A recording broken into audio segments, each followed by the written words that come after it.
Hey YouTube, I'm just here watching YouTube videos and I came across a very interesting video from the American Law Journal. And it was been a big discussion about how the gig economy is changing the landscape in regards to people's lives, and particularly um, the economy. And they brought up a lot of interesting points. So I'm going to go ahead and see if I could go ahead and share this other part of the video that I was looking at. Let me check and see this out. I'll be with y'all in a minute. Let me see here. Share. Let's see how many people's. I know y'all probably working, especially if you're out there on the West Coast. I know Uber, Lyft, Drive. I know you're probably out there working in San Mateo, and because it's about 8 o'clock probably. Yeah, we still got about a good 2 more hours or so to do some more deliveries, particularly food deliveries or picking people up or whatever. So I'm gonna see how many viewers I'm gonna catch. I know people on the East Coast, I know y'all probably in bed sleeping or about to go to bed and wind down. So I don't know. I doubt that I'll get anybody who's going to join me in the chat room today. And another thing, I figured out how to work this thing sharing screens. So what kind of confuses me is that it always shows all those funny looking screens, and I don't know. I think YouTube needs to kind of change that a little bit, make it a little bit more streamlined. But I'm going to go ahead and check it out and check this out and see if that video is still up. I know I had paused it, but I found it was quite interesting, especially when it was talking about, when he got to the part about um, insurance, how people are still driving under their regular insurance, and when it comes to lying, basically that's what they were saying. People are lying about to the insurance company that they were only driving their car up the street to go to the store, when in fact that people are driving their cars driving people and picking up Uber passengers or Lyft. So I found that interesting, how it could be a bring into question of, especially when it was said about people may be deceiving the insurance company, and how that is going to affect one's insurance, and I believe that. And another point that was made was that the employment laws that have been made was made way before any of these gig economy jobs was ever developed, ever came about. So when a lot of people talk about,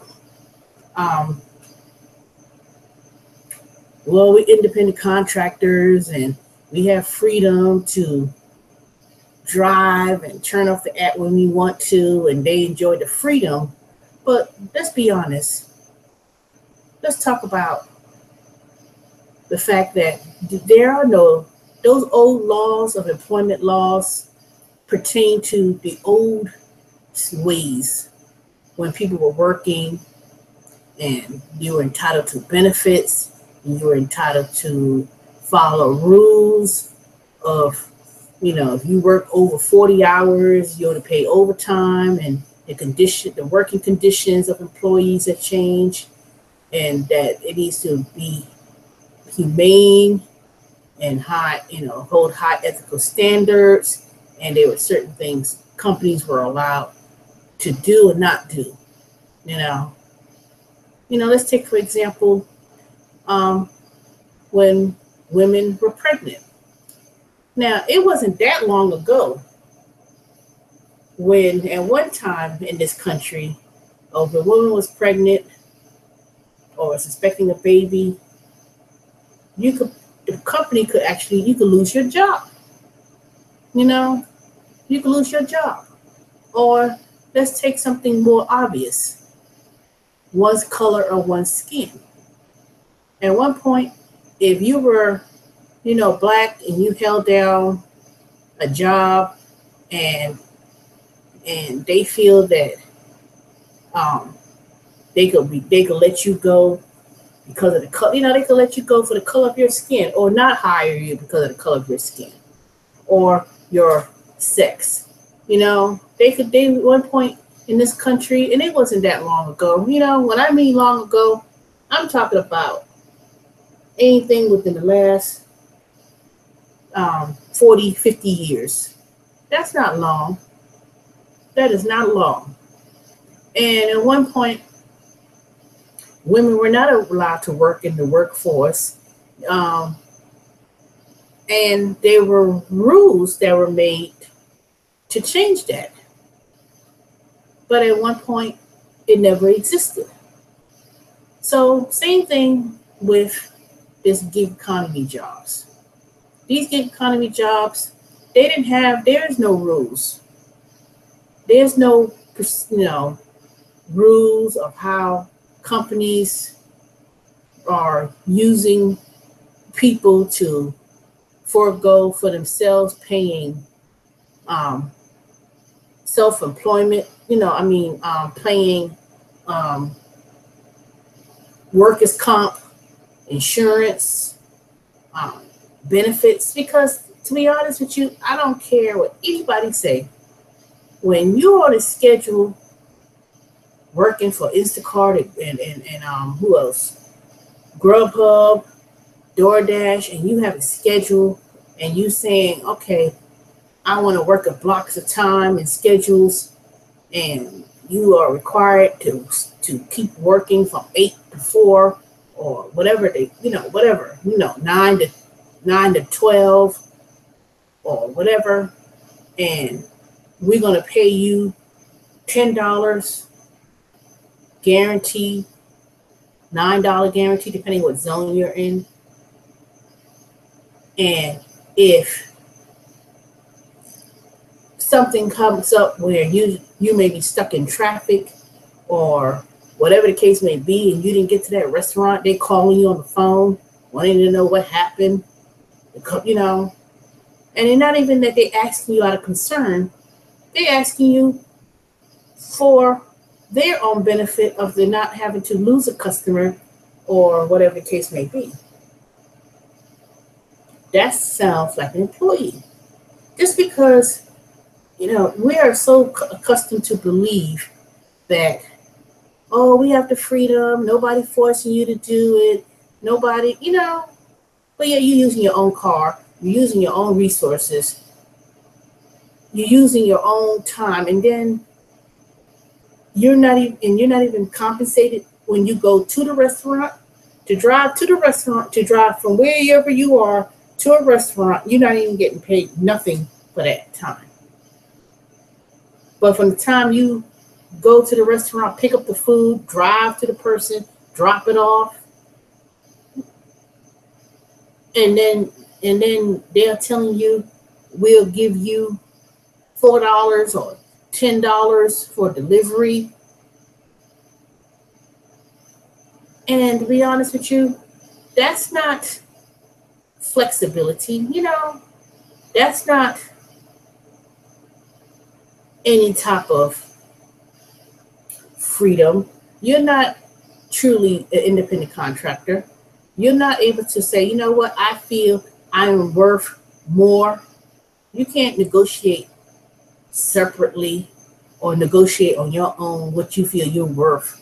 Everybody's going to get paid the same amount of money when it comes to getting a guarantee. Everybody's going to get paid the same rate or whatever it is you're going to get paid. But these companies are getting over. They're getting over. So let me see if I could, if that video is still up. and I'm gonna show you. Because it was quite interesting what they was talking about. So let me see.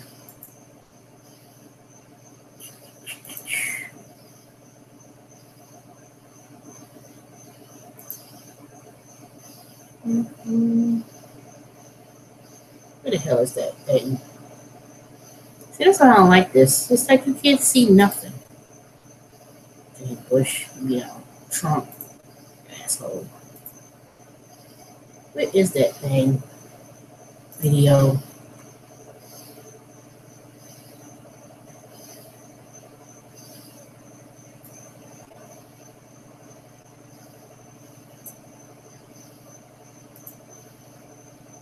You go to the store, drive to work, and take the family on Sunday outings. I think there's this issue of there really is unfair competition for the more established companies that play by the rules, that really have their employees be employees. People, it means that their payrolls are higher, their costs are going to be higher. And, I'm all for entrepreneurship. I'm an entrepreneur. I have my own law firm. I pay unemployment, I pay workers' comp, all those things. Have I ever had independent contractors? Sure, on short-term projects. But, this idea that there are companies out there that consistently do this to compete unfairly. Now, this isn't really an employer-employee issue. There's an unfair competition that even the good employers who really treat their people as employees, as opposed to, I was once on a plane with a guy who told me he worked for the same pharmaceutical company for 15 years as an independent contractor. Yeah, Michael, that's a really good point, because it's the short-term nature that I think is really important to keep in mind for independent contractors. And how many of us don't know of interns or people in our own family that have been involved in these so-called independent contractor situations, and they're really just kids doing an internship for which they should be paid as a W-2. May I give you a contrary point of view? By all means. And that is, a recent study was just completed by Field Nation of Workforce Trends. 74 contractors. And how many of us don't know of interns or people in our own family that have been involved in these so-called independent contractor situations, and they're really just kids doing an internship for which they should be paid as a W-2. May I give you a contrary point of view? By all means. And that is, a recent study was just completed by Field Nation of Workforce Trends. 74% of the people responding look forward to some form of freelancing. In addition to a full-time role as a freelancer, some 35% of 50 million people who classify themselves as freelancers are in fact moonlighting.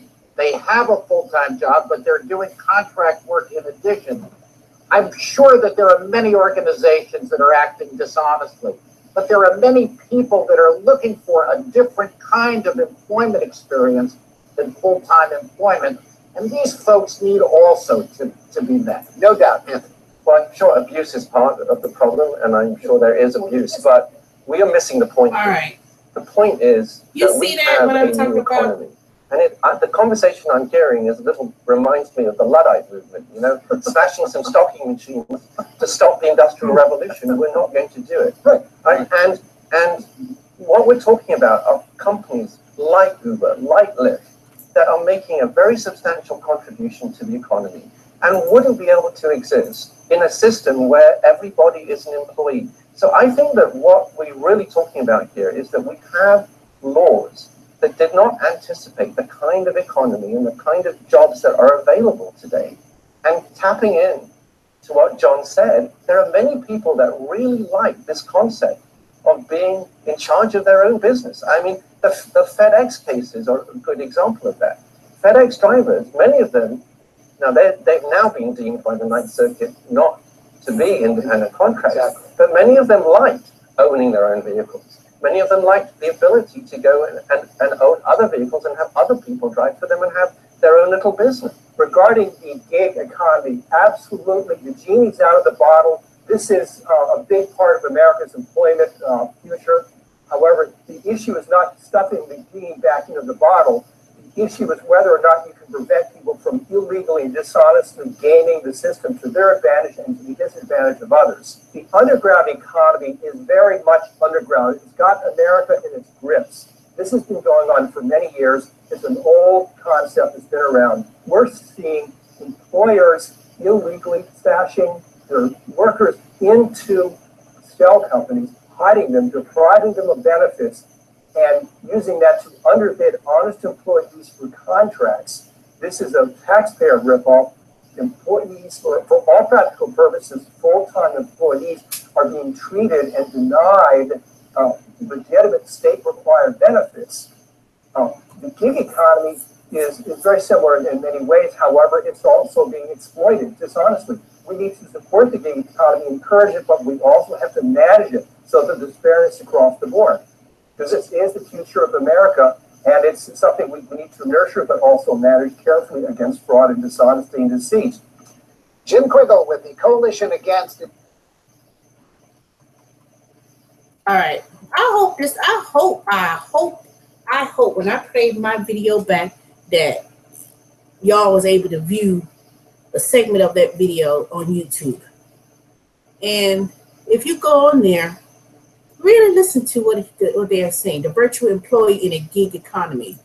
We're not going to change how the economy is going to be going. You know, it's going towards that. It's going towards self-employment. It's going towards freelancing. It's going towards where not a companies are not going to be hiring people to do the jobs as employees. They're going to be hiring contractors. They're going to be independent contractors, 1099. That's just the reality of it. 40% of the workforce, they say, are now either work as independent contractors or 1099. Period. It ain't gonna, and it's not gonna change, but it's the exploitation of these companies like Uber and Instacart, for instance, for sure, Instacart. You know,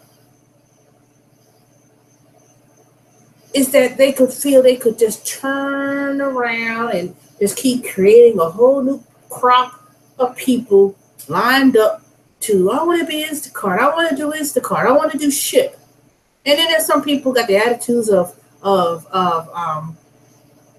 well, it's easy money, or, I mean, it's easier for people to say that. And the ones who say that usually have a regular job. You know, they have really good other income. That's just a little side gig money, a little side job. And, you know, they don't see the point. They don't see the point of being exploited when you're really treated as an employee. Now, I don't know what's going to happen with me and Instacart in regards to that termination of that contract, but I could assure you, I'm gonna do due diligence. I'm gonna do due diligence, and I'm gonna fight for that, because you're not gonna, you know, slaughter my name, and you're not gonna continue to be, do these unethical things where you just can make up anything. And the most importantly, the whole thing is you're stealing tips. Customers telling me, oh, we gave, I left a tip on the app, and then when you call them on the phone and you telling them that, they're like, maybe they made a mistake. Maybe they, maybe they thought the service fee is a tip. No, they're not. And the thing about it, these people, so-called happiness team, are just damn gatekeepers where we don't have a physical address to Instacart. No, we don't have a corporate number. Bullshit. It wasn't until I started questioning them about my tips. Now, can you imagine you doing that for months? You're going to sit there and tell me that you went grocery shopping for over, even if it was a $70, $80 groceries. And you sitting here telling me that no one left a tip? No. but then you get you a lying ass, unethical company. I would not ever be a customer with Instacart. Never. Ship to. They're included. And I don't give a fuck about any of your damn trolls who come up on here and make any of these stupid ass comments about I can see why I can see why you got terminated. No, fuck you. Because I'm fucking tired of coming across some of these stupid ass people who feel that they thinking that everything is rosy. You know, I'm sick of it. And some people they got, they go here and sign up for all these apps and they thinking that it's not important. Okay. When it's time for you to buy, when you put all those damn miles in your car and you still get suckered and pulled in with the bullshit Uber leasing and, being exploited by some other company. Because you know what, when you really break it down, when you really break down the numbers, it's really not, you're not really making that much money. I hate the fact that, especially with Instacart, miles and miles and miles every day putting on my car, and you sit here telling me that out of all that money I made every week, you're going to sit there and tell me that I only got $60-something worth of tips. Now, some people say, oh, that's good.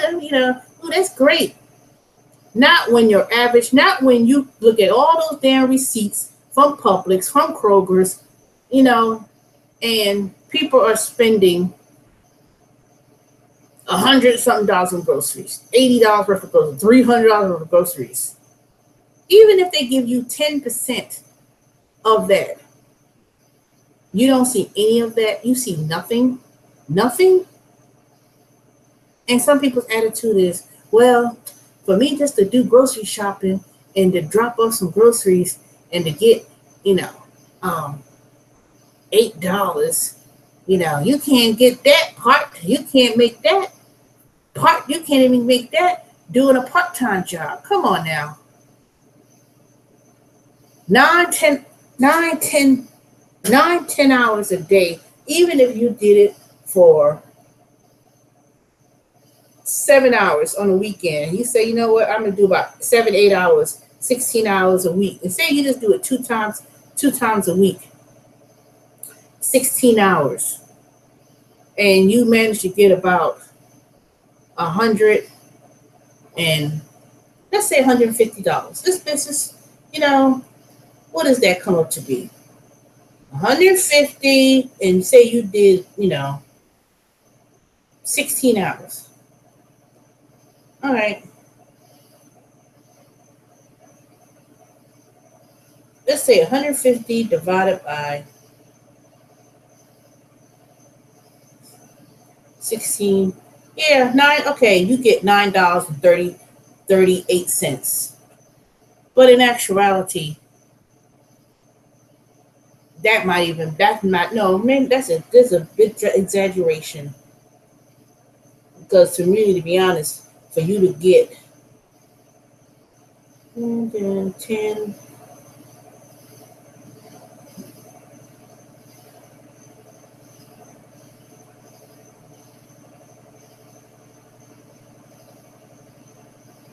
It comes up to minimum. It comes up to minimum wage. I mean, I can't even give that. No, that's not even a good example. To be honest with you, that ain't even a good example. So I can't even put that that you can make $100 a day. You're really gonna have to do that for about 12 $24,200.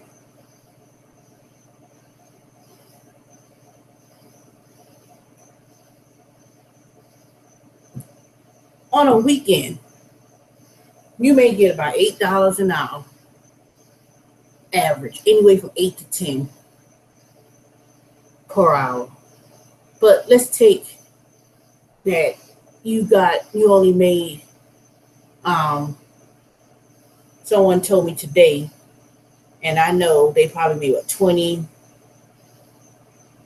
let's say $40, and you out there for 8 hours.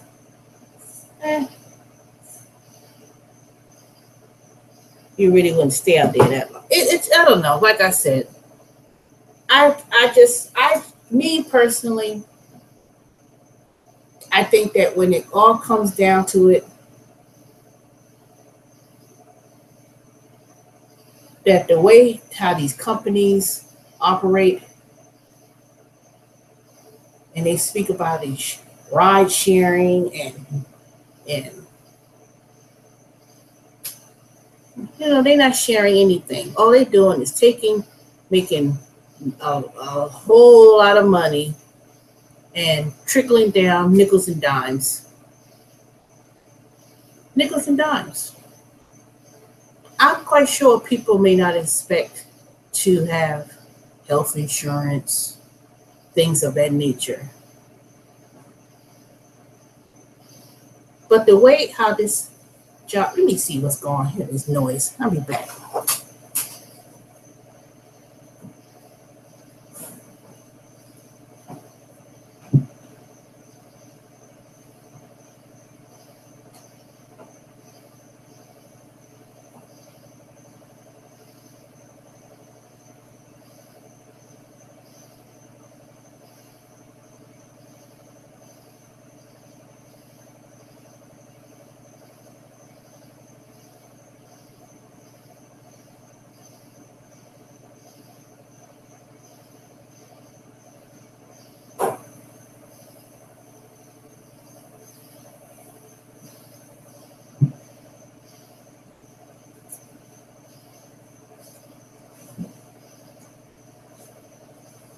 All right, I'm back. I'm surprised. Everybody must be asleep. But anyway, I just want to make this video that speaks about how it's changing people's lives. And it's gonna be a change in the economy. Now I don't know what's gonna happen 2-3 years from now. Hopefully that damn Bush should be out. But without any type of regulations, nobody's not really bringing up the issues of how the employment law that's on the books today was things that have been made years ago, and it doesn't pertain to this new economy. It doesn't pertain to the new economy. Employment laws have been written for what it used to be, not what is going to be occurring in the future. And there are many things in the law that's going to have to be written, classified, and really made anew. And like I said, it's easier for people to get bamboozled by telling people that, oh, you're independent. Oh, you can control your own schedule. Oh, you're on your own boss. No, you're not. I don't care what anybody say. Working for Uber, driving for Uber, Lyft, Grubhub, and all these companies, in which how they put rules. And I'm not talking about rules in terms of like providing customer service, good customer service, and making sure you put the food in a bag and all that kind of stuff, and walk to the curb, don't walk to the curb, person will come to the car, don't come to the car. That's not what I'm talking about.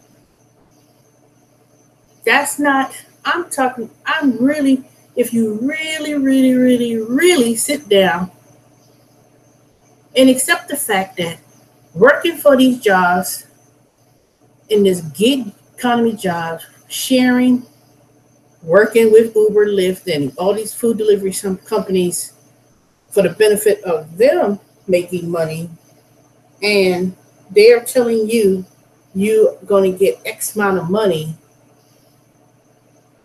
but yet you have no negotiations, you have no say in terms of negotiating what's fair.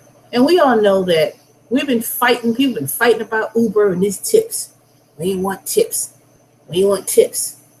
But then at the same time, in the same breath, when I'm wearing a Grubhub shirt, everybody wants to tell somebody else or make videos on YouTube saying they're not going to opt in to a lawsuit because some employees feel that they need to get paid time and a half.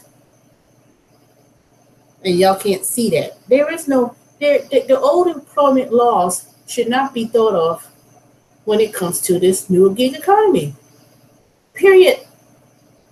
So I hope y'all go back and listen to some of the arguments that was made in that video. And I'm going to continue to watch that video because to me, I'm going to create my own thing, create my own business. That's why my channel's been changed to Teresa Tax 1099 Tax Consultant. The 1099 Tax Consultant. Because if we're going to enter a new gig economy, then you might as well go ahead and create your own opportunities. Yeah, you know, do Uber, do Grubhub, do Lyft to make a little bit of change, make a little, you know, make a little spending money or whatever. But never, ever will I say that's my own business and you know, yeah, I'm an independent contractor. Okay, fine. So be it. That's what you want to say. That's what you want to classify as me. But I could assure you, in the next couple years or so, when there's a real president in office and this becomes a big national crisis that's going to affect more of the wealthy people or white folks, and it starts to affect them in a way, and it starts hitting people with money and hit their pockets, there's going to become an issue. And one last point that I want to make. With all these gig economy jobs, what is it going to do when it comes to taxes? All these gig economy jobs is going to create less taxes that the government is able to collect. And when they see that happening, and I can assure you, when they see that, the government collected $10 trillion of taxes, and then all of a sudden we see 40% of the workforce are working in a gig economy job, and the revenue streams of income suddenly goes from what I said, let's say $10 trillion, $10 trillion, and then it goes down to, we only going to be able to collect $1 billion. I think trillion is more than a billion. And it goes down, and they see that the revenue collected drops down to 20, 30, 40%. And they go back and they say, okay, how many people, they're not going to be W-2s. They're not going to be employees where they could withhold the taxes. They say, okay, we're going to collect the taxes on people's average income. But once they see that most people's income is 1099, and say you even have another job, say this is your part-time job, and you have a regular full-time job, that extra money you make, 1099, increases your tax, increases how much. The more money you make, the more tax you got to pay. There is not that many deductions one could take. So that amount of money that was taken out of your taxes and the withholdings, the more money you get in that 1099, and they're going to allow you to deduct some expenses because remember I tell you it's limited. You're going to be able to reduce your tax base because of the operation losses, so the Schedule C losses. So if you were paying $4,000 of tax and you make an extra $10,000, and even if you were able to make some deductions in mileage, remember you can't deduct the mileage from your house to going to your job. You can't deduct those, you can't double dip. So if you're working from home and you leaving to go to a job, you can't count those mileage. But say you decide I'm gonna drive Uber, and I say, okay, let me go, I need to, what's your starting point? They say, well, where do you start to deduct mileage in that case? Well, for one thing, if you're using your car for personal use and for business use, what's the percentage? If you work a full-time job and you work part-time and you also use your car to go around for your personal sake, and you only have that one car, you can't deduct half of the mileage. You can't deduct half because it's not half. The percentage is probably going to be more like 20%. 20% of your is the usage of the car. So if you're driving, say, 100,000 miles, and 20% of that is you can only deduct 20,000 miles, and at 52 cents a mile, and then it's only going to be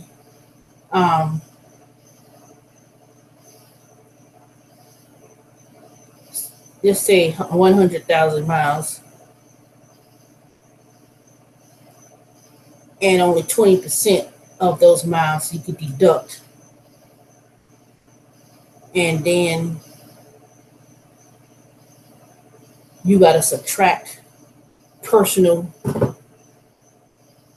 use. I mean, it's a lot of things you have to factor in, and that's just miles. That's miles, and the government is going to really crack down on that because they're probably going to say, and don't be shocked or surprised when they turn around and say, all right, if you ride sharing and you drive for Uber, Lyft, then the only thing you'll be able to deduct is mileage, and they put a limit and say the percentage. So you see what I'm saying?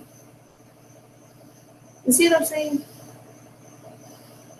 And I'm being real generous when I say 20% of the usage, because it's really not 20%. It's really smaller than that. Way smaller than that. So you see, the gig economy is going to create less revenues coming in for taxes. You're either going to have to pay those estimated taxes quarterly, if you're a 1099 or independent contractor or freelancer, you're going to have to pay something. You're not going to be able to keep all that money and say you're going to deduct. You're not going to say I made $40,000 a year and I'm going to subtract all $40,000 and get zero. It ain't no way. It ain't going to happen. It ain't going to happen. Sorry. That's why they put caps and limits. And when they put caps and limits, all they're going to do is take, if I made $40,000 driving for Uber and doing all these gigs, and that's say $40,000, and you take, your exemption, $3,250. Then you say you take, you itemize, like me, I have a house and things, and that's $14,000. Now you deduct that.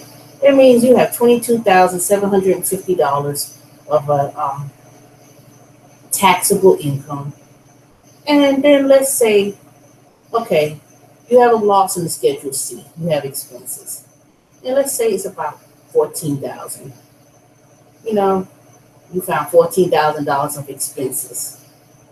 So you have $8,750 of taxable income, and then you figured, all right, 23% of those, 22% of tax. That's just, I'm guessing. So that means you have a tax of $1,925. Then you have to factor in, oh, you have to go back, calculate self-employment tax. So you got to go back. You got to go back to the Schedule K ones. Go back. So this is, you know, come on. When I did that simple math, you see how not much tax is going to be collected from that. You see, and if 40% of the nation is going to be working a gig economy job, and these jobs are going to be, these companies hires, and they want to pay $10, $12 an hour or whatever, and it has nothing to do with no jobs going overseas to India. And even if it is, trust me, what they paying them is probably nowhere close for them to live. That's why they're coming over here. If you think all those jobs are going to India, why the hell you think they're coming over here? Mexico too. What makes you think just because those jobs are going to that country, India and Mexico, why those people ain't staying over there? If so many people talk about, oh, we lost our job, oh, we got no job, oh, it's going to India, it's going to Mexico, why the hell are they coming over here? They come over here. I go to McDonald's and I see a whole bunch of Mexicans lately in the McDonald's. You know, but yet we screaming up and down that these jobs are going overseas. So can you imagine? They say, oh, they going to overseas because they can get cheap, and they can get cheap labor and blah, blah, blah. Yeah, that may be true. Cheap labor.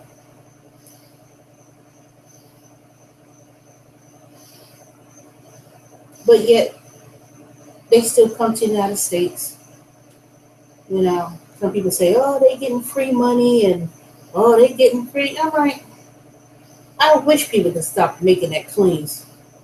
They think Mexicans and all these foreign people that's getting free money. No, they're not getting free money. They just simply they just enterprise. They just entrepreneurial people. They all live in the same house. I bet you if somebody bought my house and they were from India or Mexico, I could assure you every room in this house will have somebody in it, not empty like this is now. I got an empty office. I got two other rooms empty, nothing. Plus my own bedroom, four bedrooms, 3 of them are empty. But if the Mexican people live here, I can assure you, they all would have been living in this house. They all would have been saving their little bit of money. And next thing you know, they got some kind of lawn care, cleaning business, lawn care, cutting grass. That's a gig economy. Freelance. Some people in the pressure, how they not paying no taxes? They just, no, they paying taxes. I can assure you that. I've seen Rodriguez and Martinez and Lou Wang. I've seen all these people tax returns when they filed it. Trust me. They making some money, $90,000 a year, cutting grass. They paying some money. They paying. I can assure you. So please don't think that ain't true. And they're not doing they're not doing nothing different than most American people that are doing. Not filing a tax return and hiding money and not reporting everything. The only difference is that they're not having a handout for that earned income credit and fighting over dependents and kids and acting like a damn fool. I can assure you that. I can tell you that. You know, they ain't no different than anybody else. They're not doing nothing no more different than anybody else. The only difference is that they have all their family members living in the one house. They not sit up in here, you know, 8 people each paying $1,000 in rent, living separately, paying $8,000 between all 8 people. Those all those 8 people are paying $2,000 to live in a house, and each one of them is splitting the expense and saving their money and starting businesses in black neighborhoods. They're not waiting for somebody to hand them a job. Oh, give me a job, give me a job. They're not doing that because they figure already they came to the United States. So they're gonna carve out their own niche. They're gonna carve out their own and carve out their own niche and start their own communities of people from India or whatever countries they're from, and you know, opening restaurants that they could eat. Because there's a whole, and it's not just Mexicans. Those people from India and those people from there's some other countries too. I see it all over Atlanta, all over dang Stone Mountain, all over Clarkston. You know, they all living in communities. They all living in the one house. You know, saving their money. Ain't nobody, you know. Sometimes you have to take cues from what other people have been doing. A village. What they always say. It takes a village to raise a child. Sometimes that thing needs to be extended. It takes a village to raise a nation, a strong nation. So as these gig economy jobs emerges and people have to make their own money on some sort of way, I'm just saying, don't get confused. Don't let doing this Uber job and Uber and Grubhub and all that cloud your mind in thinking that you have your own business doing these gig jobs. You know, it looks good. It seems good. You say, oh, I made $100 and something a day. Yeah, that's pretty good.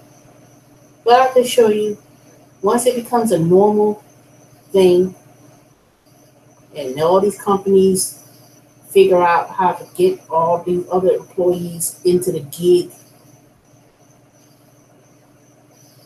and they don't have to pay benefits, they don't have to pay into anything,